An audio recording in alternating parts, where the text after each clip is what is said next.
thoughtfulness.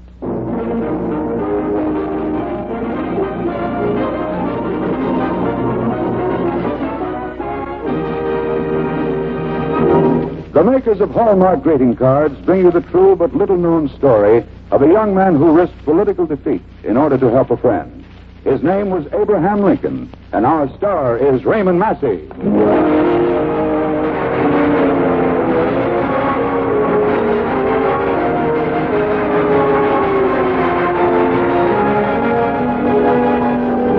For more than a third of a century, quality has been a habit with the makers of Hallmark cards. They have the pride of craftsmen in their name, Hallmark, Hallmark. That's why Hallmark cards are the kind of cards you can be proud to send, proud to receive. So when you want to send the very finest, look on the back for those three identifying words, a Hallmark card. Those three words, a Hallmark card, are your assurance of finest quality. They tell your friends you cared enough to send the very best. To be doubly sure, always look in the back of the card you choose for those three identifying words, a Hallmark card. Now to preside over our program this evening, here's our regular master of ceremonies, the young Broadway actor and producer, Richard Calmer.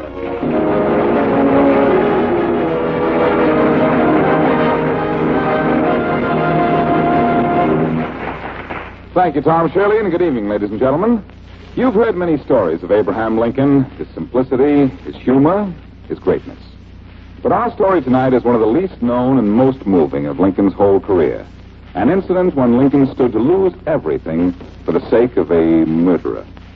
And for our star tonight, the makers of Hallmark greeting cards bring you the greatest living interpreter of Lincoln, Raymond Massey. Thank you, Dick. You know, if Hallmark greeting cards were to carry one Lincoln's Day message to our friends, they could do no better than tell something that happened to me once. You've already told the story on your Reader's Digest radio edition, but it actually happened to me. What was it, Ray? Well, I was on tour in Abe Lincoln, Illinois. After one performance, a very old man came round to my dressing room. Massey said, "I like the way you play, Mr. Lincoln, but I heard you say the Gettysburg Address over the radio a few weeks ago, and you make the same mistake as everyone else. I heard Mr. Lincoln give that speech at Gettysburg. I was only a few feet away, so I know what I'm talking about. You said, of the people, by the people, and for the people. But Mr. Lincoln said, of the people, by the people, and for the people. It makes a difference." It always made a difference to Abraham Lincoln when the people were concerned, Ray. But that's our story. The makers of Hallmark greeting cards present tonight on the Reader's Digest radio edition, Raymond Massey in The Council Assigned.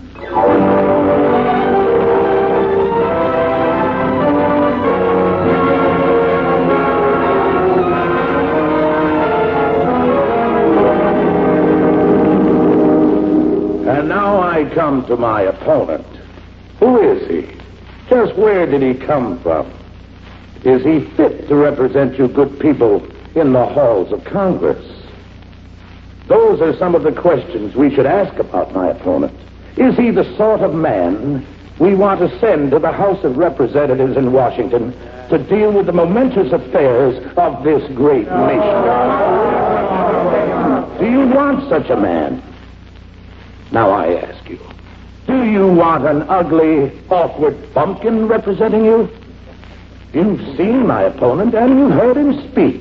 And I'm quite sure that you have the good sense to realize that the last man in this world to send to Congress is this gangling, clumsy dolt, this oaf, this backwoodsman, this Abraham Lincoln. Hooray for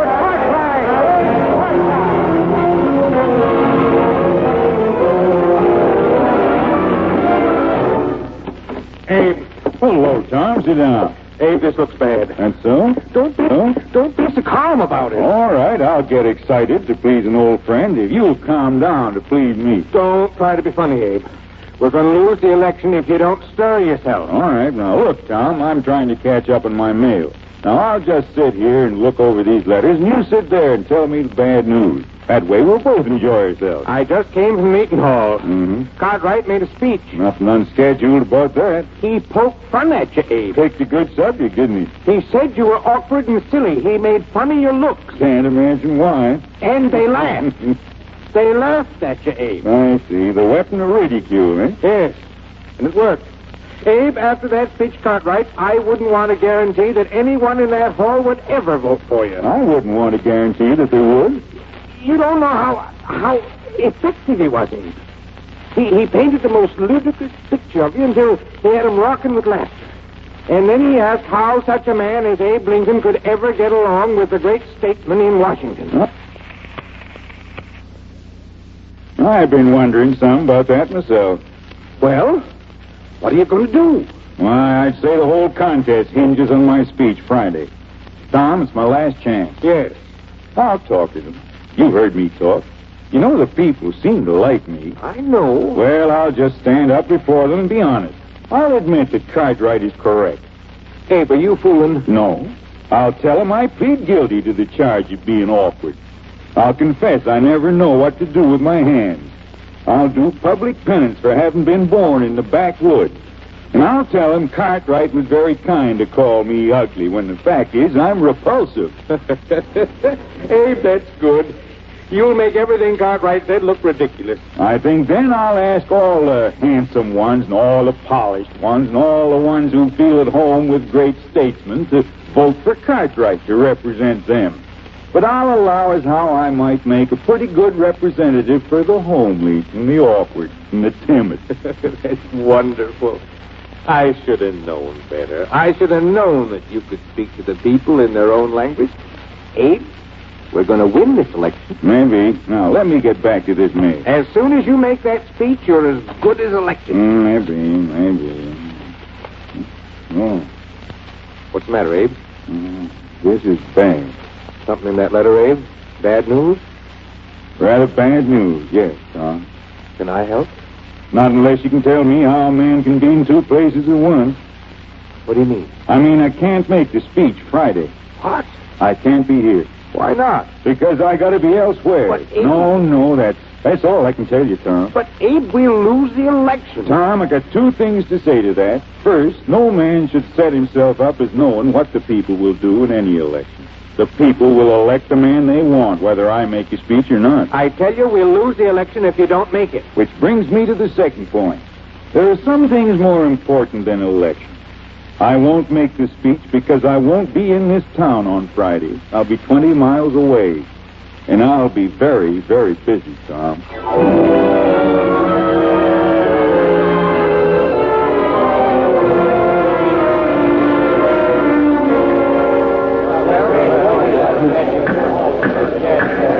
The court, please come to order. Mr. District Attorney, what case are you to bring before the court? The case of John Wilson, indicted for the murder of William Shaughnessy on October 10th, 1845. Is the defendant present? You mean me, Judge? You're John Wilson? Yes, sir. Have you a lawyer? No. I don't know anybody. I ain't got money to pay. Do you wish the court to assign you counsel? I don't know. Your Honor. Who is it who addresses the court? The court. Your Honor, I am a lawyer.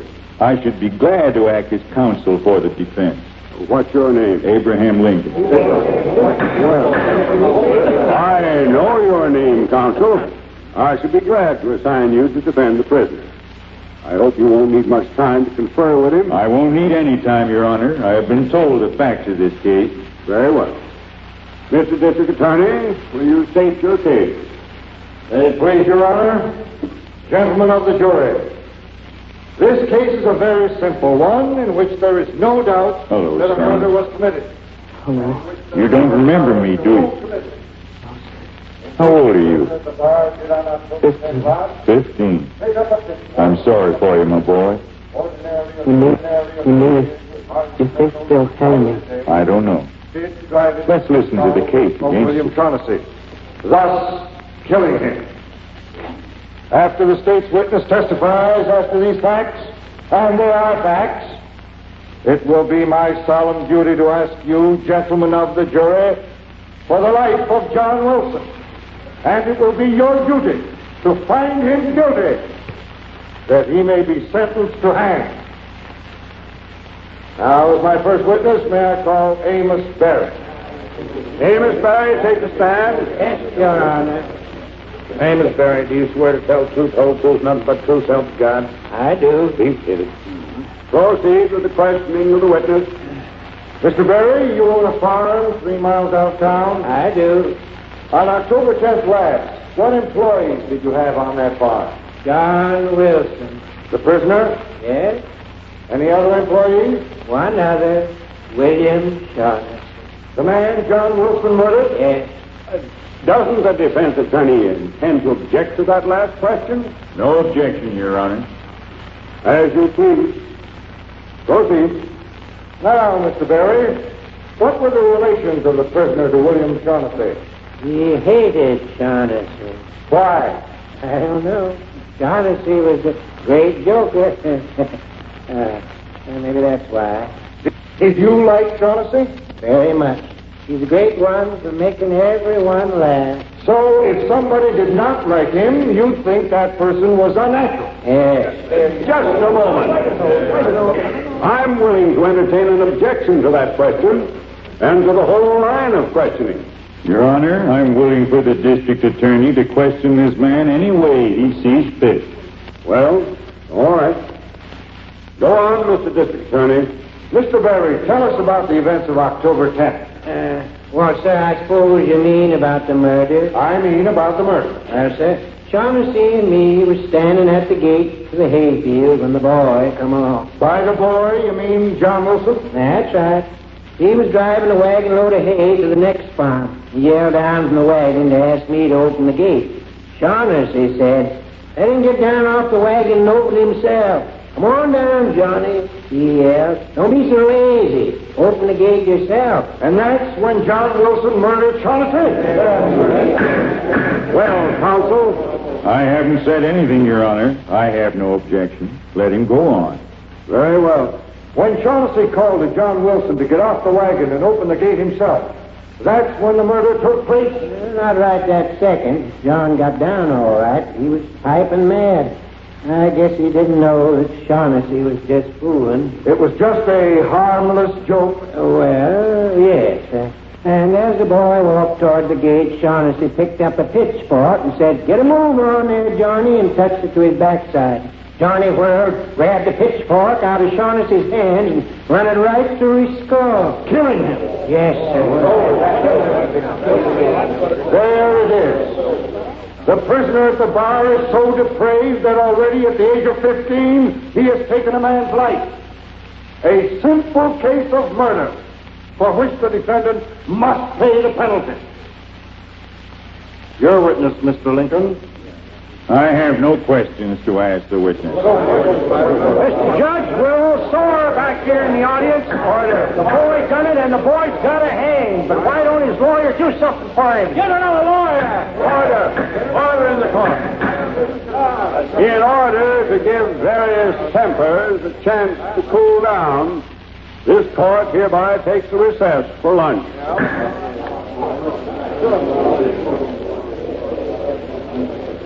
Mr. Lincoln, are they going to hang me, Mr. Lincoln? Son, I don't know. You did kill Shaughnessy, didn't you? Yes, sir. All right, son. I understand. I understand why, and I'll try to help you. But that man said he said But I that- wasn't doing anything to help you. Well, son, please believe me. I have my methods, just as the district attorney has his. This afternoon it'll be my turn, and I pray to God I won't fail.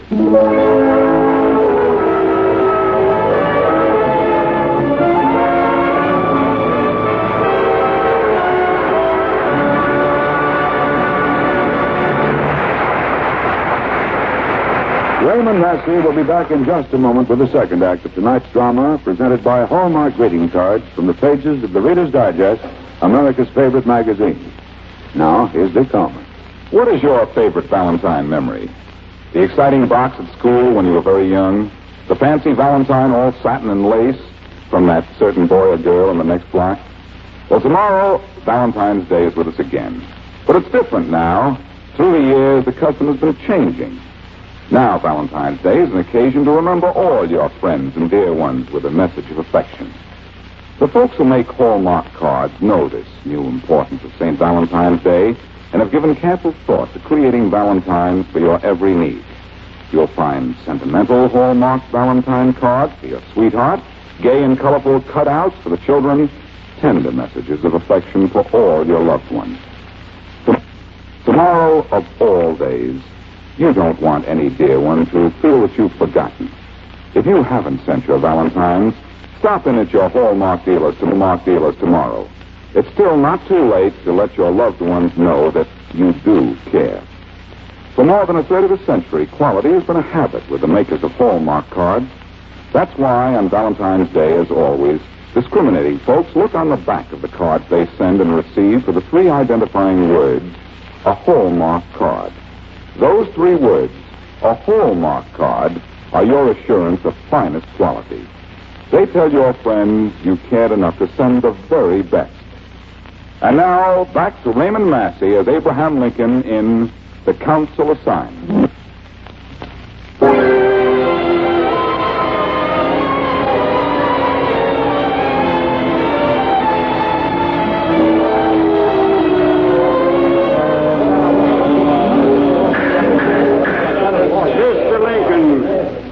Mr. Lincoln, will you open the case for the defense? You all right, Sonny?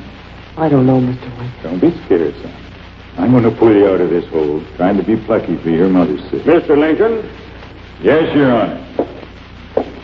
May it please Your Honor and gentlemen of the jury, I'm going to try this case in a manner not customary in the courts. I shall not call witnesses. All I'm going to do is to tell you a story and then leave the case in your hands. Now, you gentlemen of the jury, you Jim Beck, you Jack Armstrong, you two can remember. Yes, and you as well, Lou Green. You can remember 15 years back when a long, lanky fella in God-forsaken clothes came into this country from Indiana. He was dressed in homespun jeans with the breeches stuffed into rawhide boots. I'm sure you remember that young man. His name was Abraham Lincoln. I'd left home to shift for myself, and in those pinching times, I could not always get work. Late one afternoon, when I had walked miles looking for a chance, I came upon a cabin. It was a poor cabin, even as settlers' cabins go. There was cloth over the windows instead of glass. It was the home of poor people. I went up to the door and knocked. Hello. Hello. I knocked because Because you're tired. I didn't know you could tell so easily. I can tell. Come on in. Thank you. This is my wife. Welcome. You come far? I've been tramping most of the day. Well, then you'll be tired and hungry. Sit down here. I'll get some food for you. You people are very kind. Poor people have to be kind. They need kindness so often themselves. I'll only be... Why don't you take off your shoes? Oh, there's no need. Well, your feet must be tired. Well, my feet are tired, but I must say you're making my spirit feel mighty lively. Here's a nice hot soup.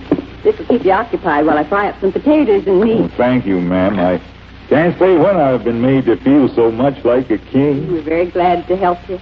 But where are you staying tonight? I counted on walking into the next town. Oh, nonsense. You're too tired. When you finish eating, we'll make up a bunk for you near the fireplace. Oh, no, there is no need of that. Of course. Oh, no. I'm not tired. We'll make up a bunk for you, stranger.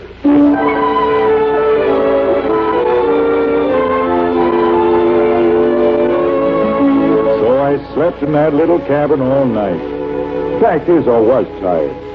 So tired that I overslept. I might be sleeping yet if the sound hadn't wakened me. A very sweet sound.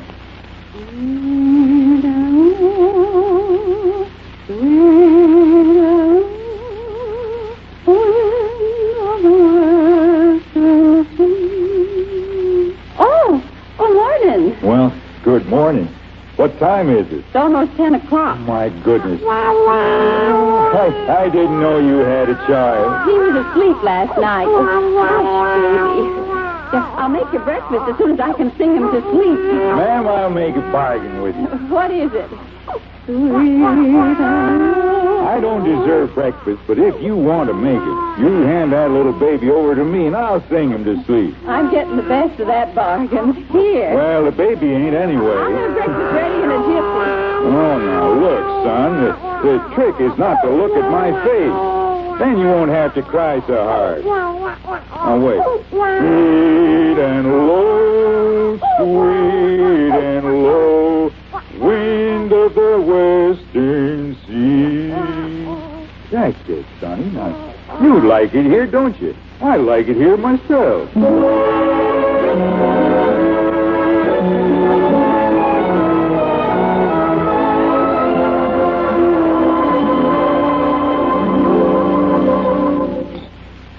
Well, that's one of the heartiest breakfasts I've had in weeks. I'm glad you liked it. You just go on about your work and let me clean up these dishes. Why don't we both do them? All right. Then I'll be on the way. Where are you going? Oh, I'm not quite sure. You're looking for work, aren't you? Yes. I thought so. What is it, ma'am? Well, we haven't got much money, but my husband has got work for someone that might need it. He's clearing the forest around here, and the work goes slow.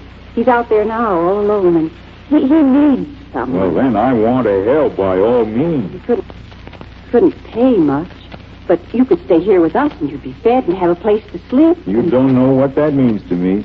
I have an idea. I've been hungry in the days and cold by nights for more than 2 weeks now. Last night I knocked on your door. You and your husband took me in and fed me and made me feel comfortable. More than that, made me feel human again. We know what it is to be hungry. And now you give me work and shelter. I hope you understand we can't pay much. That's where you're wrong. You're paying very much. Very much indeed. I only hope I can repay you someday. Perhaps you can. Poor people always need help from one another.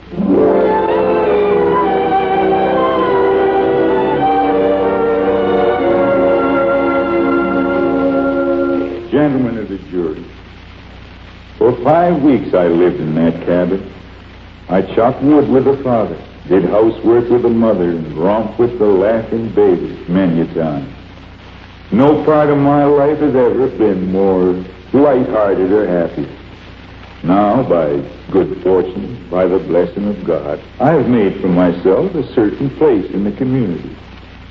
As much as might be, I have kept in touch with those old friends.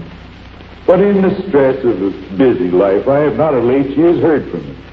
Till last Monday morning, a letter came to me from the mother who welcomed a tired youth to her cabin so many years ago. Her husband had died, and in trouble now she turned to me. That mother sits there. Order.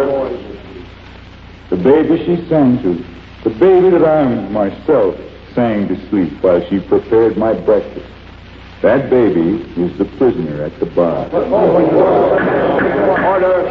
Order in the court. Go on, Mr. Lincoln. Many times I have prayed to God to give me a chance to show my gratitude to those poor people. When the letter came last Monday, I knew that God had answered me. But the answer to a prayer comes sometimes with a demand for sacrifice. It was so this time. Today I was to have made a speech which bore features likely success or failure in the contest. I lay my ambition gladly on the altar of this boy's safety. Gentlemen of the jury, you know that at this boy's age, his hand should have held school books or a fishing rod, not a pitchfork. You can take that into consideration. You can take into consideration the fact that Shaughnessy, the man he killed, yes, we admit that John Wilson killed him, was a practical joke, that he goaded this child until in desperation John Wilson used the pitchfork that was at hand. You know these things as well as I do. All I ask is that you deal with the little fellow as you would of other men. In such a case, deal with little fellows of your own at home. Gentlemen of the jury, I rest my case.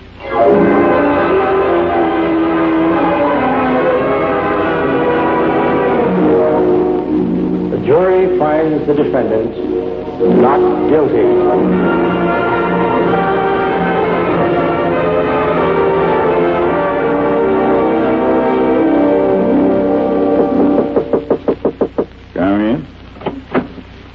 Mr. Lincoln. Mrs. Wilson and John, come in, come in.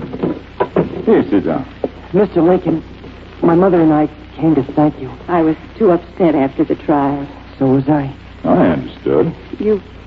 Well, we haven't got a great deal of money to pay you. You said that to me once before, Mrs. Wilson. Yes, I remember. Let's say no more about payment or repayment, will we? Tell him, Mother. Yes, John, just a minute. Tell me what. Well, John and I know that you gave up your chance to make that speech just to help us. And someone told us that would likely lose the election for you. There are some things more important than elections, Mrs. Wilson. Well, that's not for me to judge, Mr. Lincoln, but we thought, John and I, that if people knew why you weren't here to make that speech, it might help you to win. So we've been going from house to house here in town, telling them. You've been going from house to house.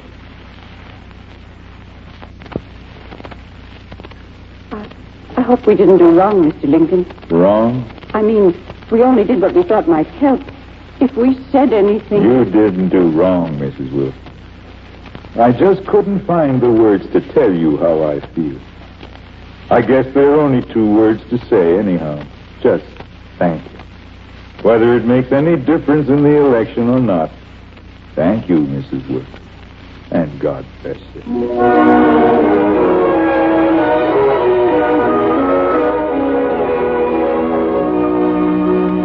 It was a typical backwoods election. A tall, shambling man running for Congress, and a shabby woman and a son patiently going from house to house speaking a few words of explanation. But from these simple roots sprang something far bigger than the woman and her son ever dreamed. For Abraham Lincoln was elected to Congress, the first step on the road that was to lead him to the presidency of the United States and to enduring greatness.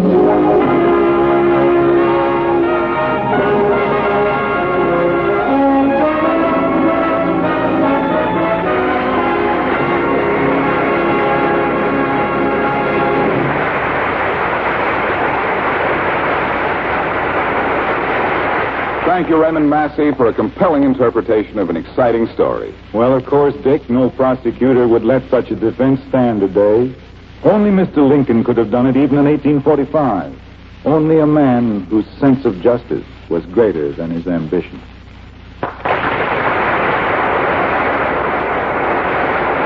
Remember, when you want to greet a friend, send a Hallmark card. Or whatever the occasion, a Hallmark card will say what you want to say the way you want to say it.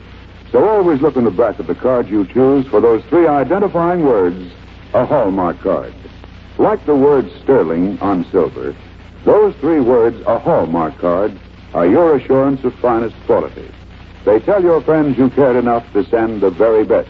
You're cordially invited to be with us again next week at the same time for another fine dramatic program brought to you by the makers of Hallmark greeting cards, America's favorite greeting cards.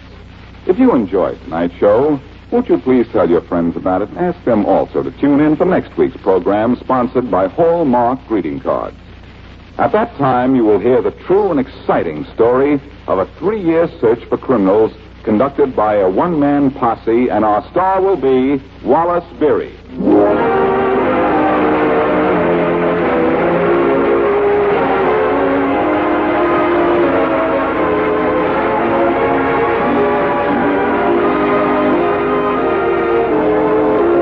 Assigned was written by Mary Raymond Shipman Andrews and was dramatized by Robert Senadella from the Reader's Digest, America's favorite magazine.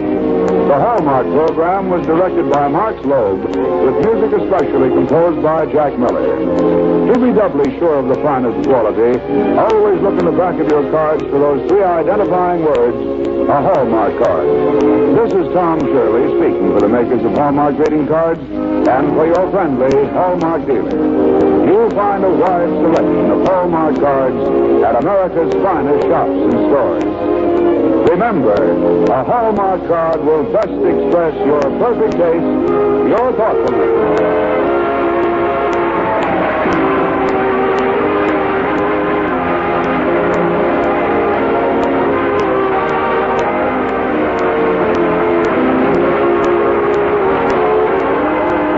CBS, the Columbia Broadcasting System.